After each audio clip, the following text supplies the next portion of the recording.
In my family, we have a mantra that we pray at the live edge bar of our dad's bourbon library. To drink is to live. My brother and I find ourselves now in the bourbon capital of the world, asking ourselves, how can one truly live in Whiskeyland?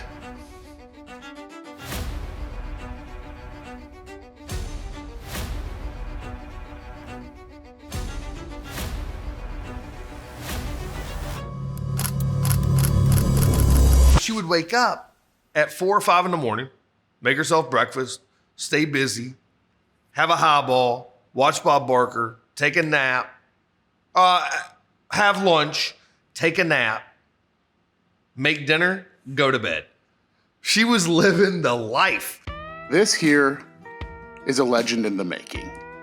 Newman Miller, the co-proprietor of Mr. Tubbs Bar and the former founding chef of Star Hill Provisions, the restaurant at Maker's Mark Distillery. A distillery that Newman knows oh so well. He grew up just down the street.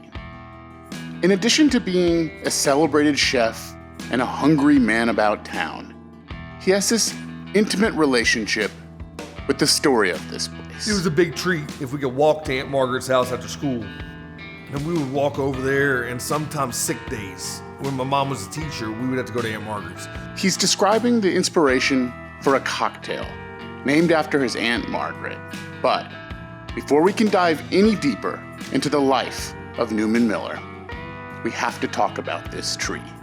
This is a 300-year-old oak tree, living deep on the Maker's Mark property, off limits to most tourists, but rooted in the history of this magical whiskey land.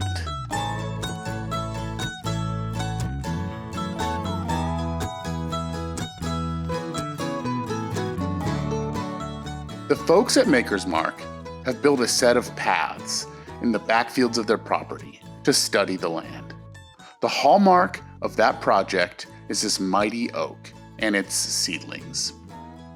Every bottle of bourbon begins its life in a white oak barrel, but not many of the oak trees live to be 300 years old, and that is a puzzling conundrum.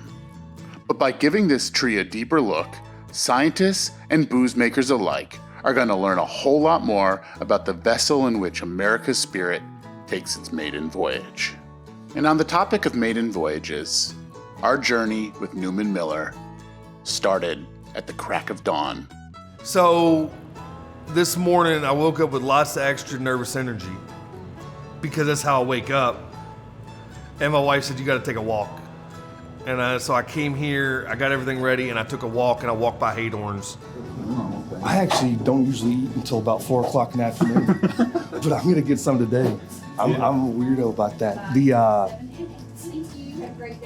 Really, it's the pecan roll. Well, I'll get that, and I'll get a pocket knife and cut it up. It's pretty stellar. We got my favorite, the pecan roll. I told y'all about the Yum Yum, which is their house. So if you come here, you got to get a Yum Yum. 809. Excellent.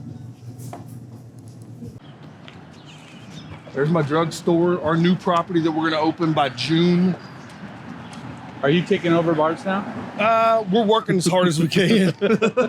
We aren't gonna have any more kids, so it was one thing or the other. You know, we've got 2 kids, and we just sold. So we started a restaurant about 10 years ago. We moved back from Chicago. We've been living there for 8 years, and bought a house built in 1780. Lived upstairs and then ran a restaurant in the bottom. Wow. And had that for 9 years and just recently sold it, which was awesome because it was sort of like grow or die is what it felt like, right? We could stay in that pattern and business was good, but ultimately we wanted to grow, you know, and a 1780 house is really cute, but it also is a lot of work. So we bought this building to put our bar in. We moved, so the first time my kids have ever not lived above a restaurant is this year, and so that's been really different. And we've just taken over a property on Main Street. Much like the oak tree, Newman has deep roots here, but that doesn't mean he has not branched out.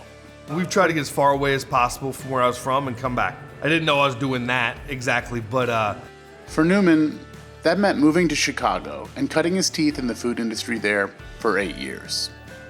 and I have a history of working with chain restaurants, which I would always joke that my job was to make chains suck less. And it wasn't to be mean to them. It was really just to sort of explain that, like, the middle is no man's land. The middle is not, nobody's excited about the middle of anything. I think that at some point we were so driven by work that we were thinking about, like, how can we continue to be good at what we do in the area. His time away from home led Newman to create what I consider a very interesting and meaningful philosophy. So drinking and thinking is a thing that we sort of came up with 10 years ago when we opened our restaurant, the Harrison Smith House. And if you really cut through all the red tape, you want to either drink something for drinking's sake, or you want to think about something for, your brain and like really get into it. And since it was still too early to be drinking, we were thinking about country ham on a Haydorn's Bakery donut. So we're intimately like tangled up in the sausage. As you can imagine, someone who lives their life by the philosophy of you're either thinking or drinking plans their day around a dish they're either going to make or eat. All right, guys, this is Jake's 150 Quick Stop. I almost drove by it. It's one of our favorite gas stations in the state, AKA restaurants. Just, there's worms. You can get beer. Like, one-stop shops. Some people that I used to work for were sausage makers, and my brother made sausage at a gas station down the street from there that's now torn down. And it's all this sort of like special recipe sausage and gas station culture in general, I think is pretty cool. To keep the customers happy at Jake's, this former school teacher and principal has to make a lot of biscuit sandwiches. On average, it's 600. Some days it's more than that. It depends on our orders and stuff that go out. 600 a day? Yes. That's amazing. In the spirit of fully embracing gas station culinary culture, we're sure to grab one of everything. It's a blue collar spot that it's honest. It's just honest food. It's just, they say what they'll do and then they do that. And they still call you honey. It's nice. Like, I still like it. You know what I mean? The mythology surrounding Newman Miller, by his own admission and others in his community, is that he knows the right place to have the right dish at the right time, even if it means outdoing the best breakfast you could possibly have with another amazing breakfast. But Newman's strength is his storytelling. He understands the power, the nuance, and the complexity of eating a sausage biscuit in the back of a pickup truck.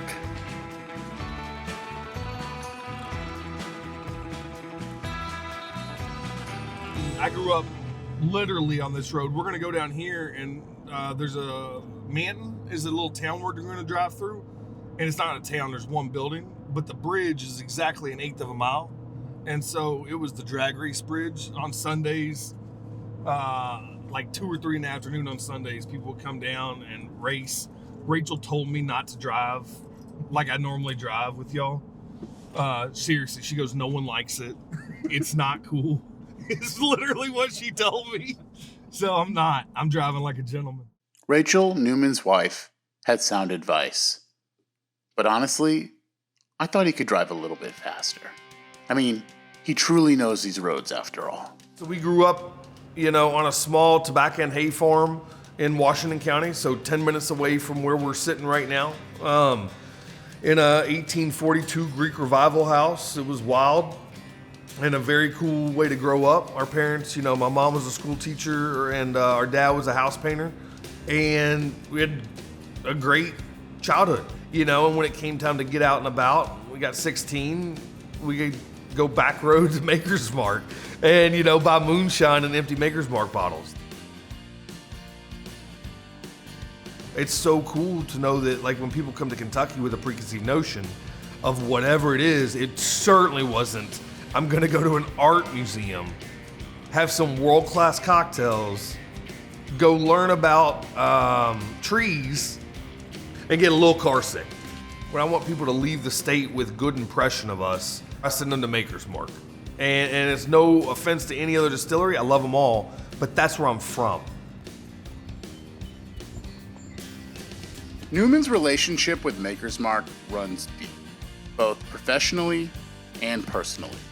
He arranged for us to have a special tour with his old friend Chaz. All we asked of Chaz was to show us everything he wasn't supposed to. I can only open it for like 20 seconds. So when I open it, I'll just get out of the way, just get whatever shots you want, and then I'll pull out a jug that we can actually look at. Okay. But I can't leave the door open because alarms go off and shit like that. So they come swarming in. We use a living jug yeast, still here at Maker's Mark. We grow it every single day in this fridge. It's this, at this point, it's the 8th generation strand of the Samuels family yeast. So when the Samuels family sold their original distillery in Deatsville, they kept the only thing that was there from that distillery was their yeast. Brought it here to use for Maker's Mark. And so we grow it in small buckets with tinfoil over the top, as you'll see in just a second. And then we multiply that in a donut tub to feed our fermenters on a daily basis.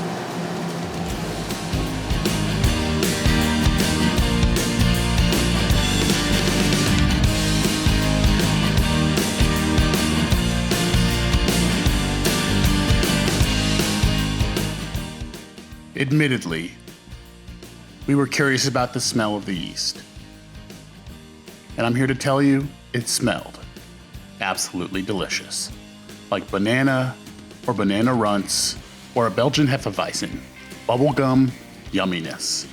But nothing compares to the personal connection that Newman could make with that smell and his past.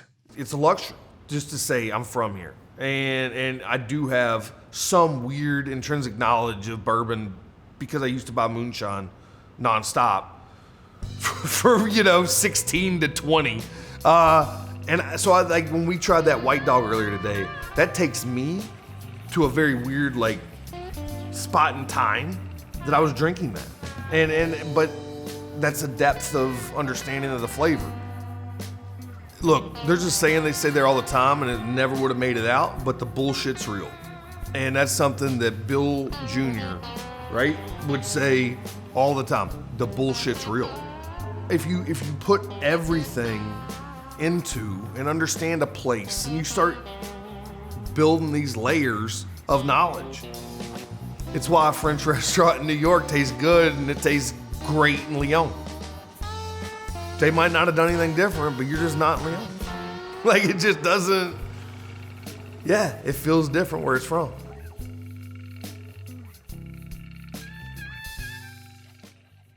During our visit, I learned that it is illegal, at least in the state of Kentucky, to age bourbon in a cave. However, Maker's Mark makes their very special Maker's 46 in what I would consider a cavernous-like facility. All of the Maker's 46 bourbon in the world that isn't in a bottle is in this room. This is it. Because it's Maker's Mark until it gets recoopered, the staves put in it, and 9 more weeks of maturation.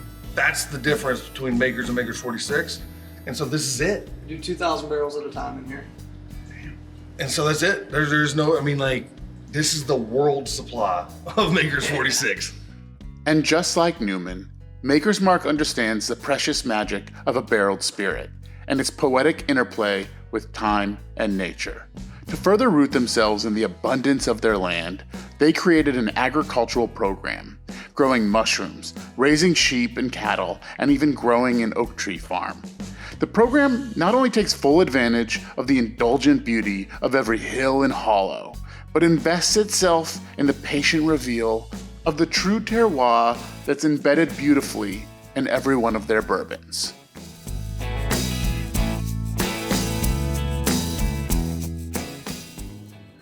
This is the sound, the smell, like the feel of why the whiskey tastes like it does, and not in an extra romantic way. It's just literally it was 32 this morning, and it's going to be 72 this afternoon. 40 degrees of change, and that's going to move that whiskey through barrels. It's going to change the way the water. I mean, like that little beaver nest sitting over there. You know what I mean? Like this is all just part of.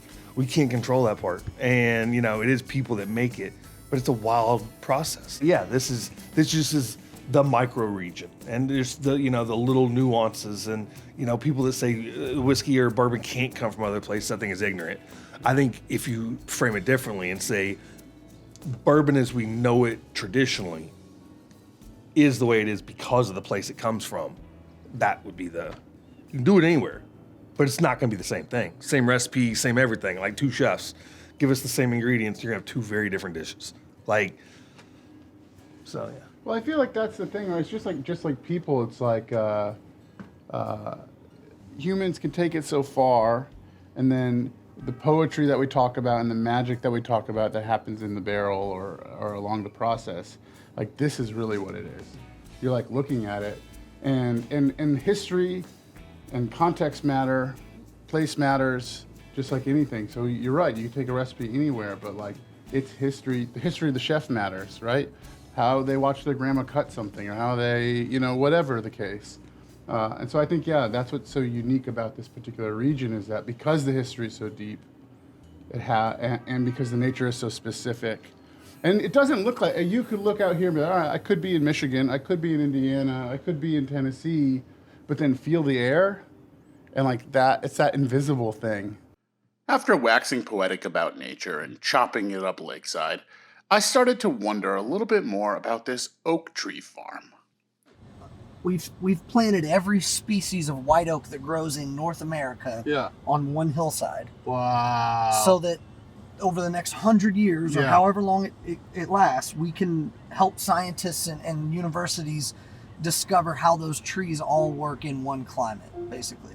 Yeah, turn that off. I don't know how to work this. Yeah. There you go. And so that's very surface level because we've kind of just started that, but we're the first place in the world to have all of these species of oak planted in one location, so they can be studied in one climate and one hillside in one specific area with the same conditions. Wow. So because you run out of white oak, you run out of bourbon. Yeah, right. To be honest, I sort of imagine Maker's Mark to just be a bourbon Disney World with a clever facade. But the deeper we explored their land, their reverence for nature's place in the whiskey making process firmly anchors their mythology, with roots deep enough that they led us back to that mighty oak tree. Wow. Yeah, that's her. That's awesome.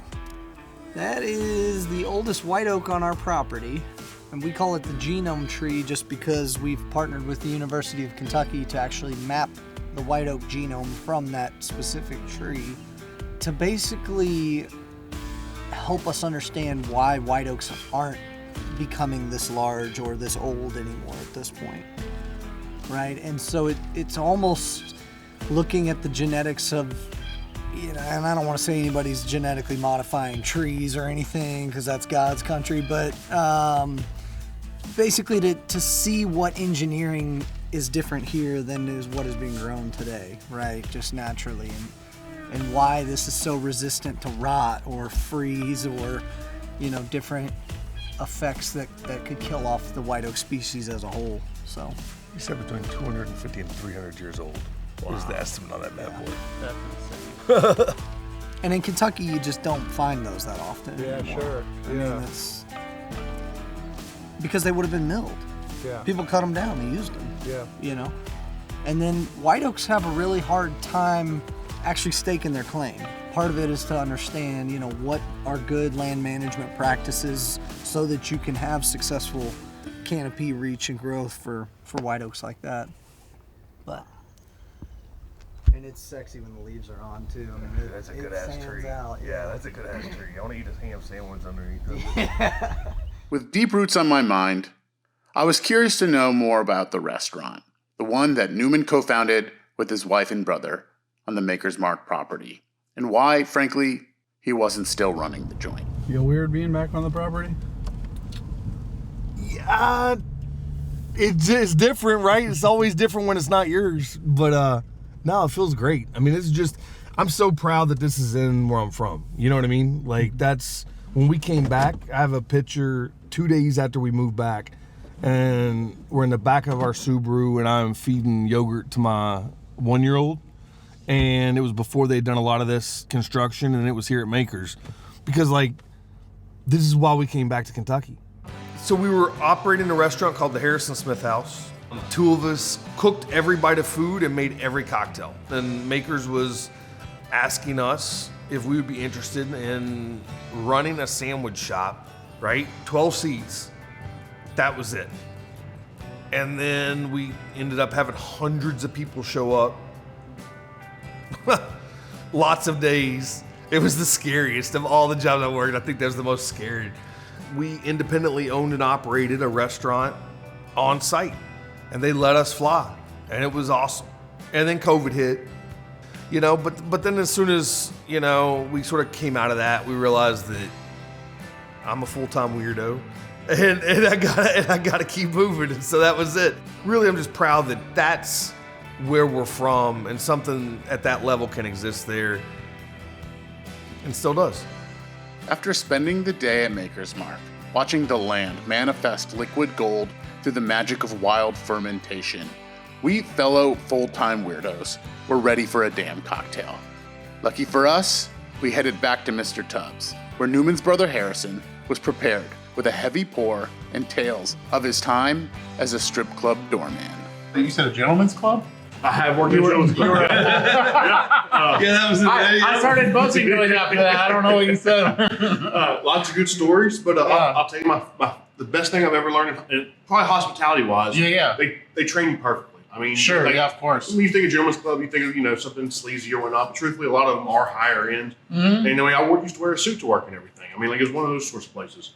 But obviously, they all have drama, and a lot of times it happened behind the back doors, where it wasn't the patrons; it was the girls that were working and stuff. Mm-hmm. And this is something I learned, and I carried with me to every bar I've ever worked at ever since. Whenever girls get in a fight, you don't want to break that up. It was guys, guys, you know, you go up there and you can swing back on, you can hit them back, you know, you can be a little rougher with them. Yeah. Women will gouge your eyes, they will scratch you, they will bite you, they will pull your hair, they will kick you. So I learned one time whenever I was working at a gentleman's club, two girls in the back, two of the strippers were fighting over something. Yeah. And my I guess at the time my mentor, if you want to use that word, very, very loosely. The Japanese mafia. Pulls out this little water gun. Like, you know, not like a super soaker, but like a little dollar store water gun. Yeah. Watch. And sprays them. And he goes, like cats. And the girls stop immediately what they're doing. I mean, they're going at it. And then, like, water hits both of them, they stop. They, like, look around and see where the water's coming from. Mm-hmm. They look at him, he sprays them again. Mm-hmm. They start yelling at him, so they're not arguing with each other anymore. So they're yelling at him. They start, you know, he sprays them again. Well, like cats, they don't want to get wet. So he just kept spraying them with his water gun, and they ended up not fighting anymore. Went separate ways, and the fight was deterred. No, my brother, he's just a lot of the things that I'm not, and it helps us complement each other, and that's the biggest win you can ever have. Is just, you know, whether it's your partner in life or your partner in business, and I have both those people that are basically in positions to help promote me and my passions.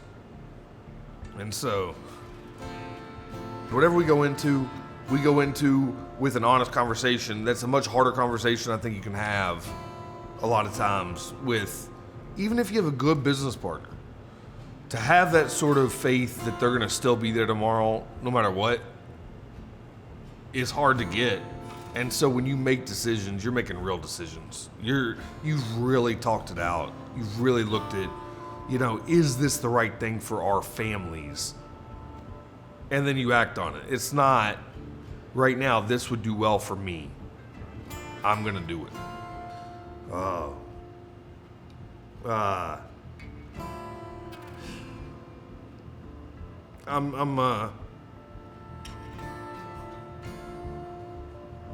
Sorry. It's a lot. I'm real lucky.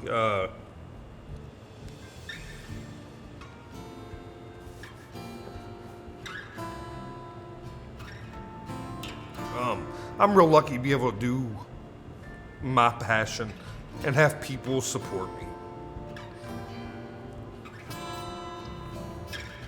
And you don't get a lot luckier than that. What drives you, to keep doing this? Is hard, what you're doing. Truthfully, sometimes I ask myself the same thing, but it's just always just trying to move to the next level. I mean, like just trying to make things better. I mean, like we grew up around here, and I mean, I went to Lexington. I lived there for 16, 17 years. Came back because I enjoy where I was from. I enjoyed growing up. I mean, but these towns need more. There needs to be more something. Well, this is so nice being with you guys. Like, we really appreciate it. And this is such a cool place. Like, I think what you're doing here. Yeah, I'll be here a lot every time we come. Yeah, I was going to say, now we have a regular spot, which is pretty nice. I hope, depending if the bouncer lets us back in. Yeah, exactly. Like, I get hit in the face with water. When you fill a water gun, you know you messed up. Like, you just know. I've gone too far, haven't I? I've gone too far. I'm too drunk. I'm like, why am I soaking wet? What happened last night? It's like he sprayed you until you left. He sprayed you. That's fair. Yeah, I probably deserved it. We used to be walking to our Airbnb that's only 100 yards away. Stumbling and so that'll be easy. Do you have a name for the new place, or can you not say it? Well, I don't think we can because It's an article, isn't it? Tom, but we're looking at Miller's General. Because we're all Millers. Okay. My wife, me, Harrison, we're all Millers. Yeah. And we're generally going to do whatever the fuck we want. It's like everybody asks, what is it? And I think that it's not meant to be hard to deal with. But it's just whatever we want because that's what really matters. Like if I wake up feeling like Thai food, then that's what I'm gonna make the best that day, period. And if I can do it, then I'm gonna do it. Yeah. And it doesn't mean we won't still have things for people that are consistent. Sure. We're not trying to be like contrary for the sake of it, but it happens. Yeah. Well, for my money, the Millers are onto something really magical here in Bardstown, Kentucky. Newman has a wonderful sense of place with the kind of energy that will jolt you like a lightning bolt. Spending the day with him helped to further demystify the myth of the capital of bourbon, while simultaneously building an empire from every ember of his many stories. He is equal parts madman and culinary giant. I truly think he is a future legend, with a taste for every bit of what the hills and the hollows have to offer. And he knows he's lucky, and he wears his heart on his sleeve for this special place in this special time. This truly is Whiskeyland.